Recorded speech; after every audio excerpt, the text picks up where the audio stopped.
咁跟住呢個位咧，風 Sir 咧覺得值得去講一講。佢話咧，爸爸就只係一個姿勢坐喺梳化上面睇報紙。呢個位置，逗號定句號咧？揀逗號嘅舉手啊。OK， 揀句號嘅舉手啊。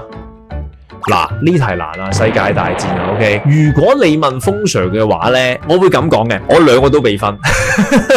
嗱，但係要知點解啊？媽咪咧就將個抹布咧掟去大懶蟲，大懶蟲即係指爸爸啦。咁我哋就諗啦，點解阿媽咧攞條毛巾掟阿爸咧？因為阿爸淨係坐喺度睇報紙，乜都唔做啊嘛。前面係個原因嚟噶嘛，因為阿爸鬼住睇報紙，於是咧阿媽就攞毛巾掟佢啦。佢係咪有因果關係啊？所以呢個位置咧，你寫逗號咧，風 Sir 覺得合理嘅。但點解加句號都得咧？因為咧，如果嗰句句子未完嘅話咧，正常你唔會講多次媽媽噶，你應該用他噶嘛。佢好似想另外開個完整句子咁咧，所以呢個位置咧，你加句號咧，風 Sir 亦都覺得合理。兩個都有佢嘅原因嘅，所以我兩個都俾分。但係要知點解。